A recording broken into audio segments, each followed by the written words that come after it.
আমার মতো যারা ইউটিউবে থাম্বনেল বানান বা ছবির কাজ থাকে তারা কিভাবে একটা সুন্দর ছবি বানাতে পারবেন সেটা এই ভিডিওতে দেখাবো।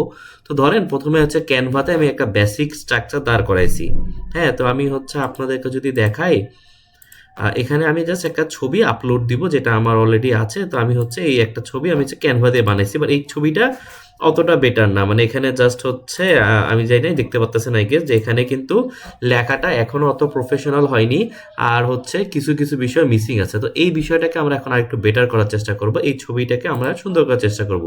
তো ক্যানভাতে আপনাকে বেসিক ফরম্যাট এরকম বানায় দেন বলতে পারেন যে make this image more professional, give some cinematic lighting and make the text more premium. So আমি এইরকম যদি দেই, হ্যাঁ এখানে কিন্তু আরও ডিটেলস আরও সুন্দর মতো দেওয়া যায়, বাট অনেকে আসলে জানে না দেখে আমি কিন্তু করতে পারতেছি। আর এখানে কিন্তু আপনাকে ক্রিয়েট ইমেজ এখানে হচ্ছে আপনাকে সিলেক্ট করে নিতে হবে।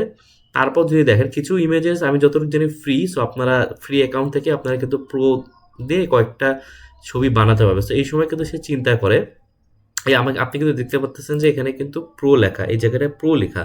তো কিছু পর এটা শেষ হবে। দেখেন এই যে learn English with chat GPT, এটা কিন্তু মাচ বেটার। আপনি যদি দুইটা ছবির মধ্যে কম্পেয়ার করেন দেখবেন যে এখানে কিন্তু এই টেক্সটটা একটু দূর থেকে বোঝা যাচ্ছে না, বাট এখানে কিন্তু টেক্সটটা অনেক বেটার বোঝা যাচ্ছে। তো আপনি যদি এইরকমভাবে এআইকে ব্যবহার করতে পারেন যে আপনার থাম্বনেইলের এই কাজটা কিন্তু সে অনেক গুণ বেটার করে দিল খুবই ছোট একটা কাজের মাধ্যমে। আপনারা এরকম বিভিন্ন কাজ কিন্তু এআই দিয়ে করে নিতে পারবেন। এখন কিন্তু ইমেজ জেনারেটিংটা অনেক স্ট্রং, সেটা আপনি যদি ইউজ করেন এইভাবে তাহলে খুব ভালো কাজে আপনারা ইনশাল্লাহ এটাকে ব্যবহার করতে পারেন। সো এখানে ইন্টেনশনটা খুবই ইম্পর্টেন্ট, ইনশাল্লাহ যদি ইন্টেনশন ঠিক থাকে তাহলে আপনারা এটা খুব প্রপারলি ইউজ করতে পারবেন।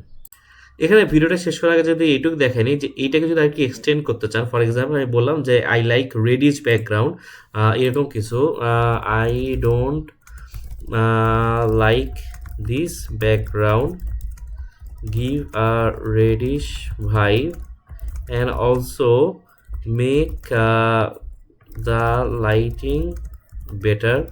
এরকম একটা দিলাম যে আমি একটু রেডিশ ভাইব চাচ্ছি, ব্যাকগ্রাউন্ডটা আমার পছন্দ হয়নি, এখন দেখি সে তার মতো দিবে। আর এখানে কিন্তু আপনি কয়েকটা ইমেজ জেনারেট করে ফেলতে পারেন। আর এখানে কিন্তু ইউটিউবে এবি টেস্টিং বা অনেক জায়গায় থাকে যে আপনি বিভিন্ন ছবি দিতে পারবেন। তো এখানে আপনি খুব সহজে আরেকটা ভার্সন তৈরি করতে পারতেছেন।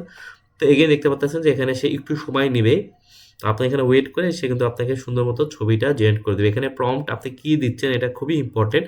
আর এক্ষেত্রে একটা সাজেশন দিতে পারি যে আপনার যেগুলো পছন্দ সেটাও নিতে পারো। ওয়াও, এটা কিন্তু একটু ডিফারেন্ট ভার্সন যে learn English with chat GPT. তো এখানে কিন্তু আপনি দেখতে পাচ্ছেন যে একটু রেডিশ ভাইব দিয়ে দিচ্ছে, তাই না?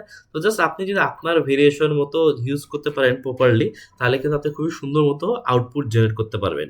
আরেকটু যদি দেখাই যে the face is also looking red, please do not do that, the face should be normal, uh, should be in normal lighting, এরকম দিতে পারি should be in normal lighting. তো এরকম যদি এখন দেখি সে কি করে। আমি কিন্তু এখনো প্রোতেই আছি, প্রোতে আপনারা কয়েকটা ছবি এরকম জেনারেট করতে পারবে।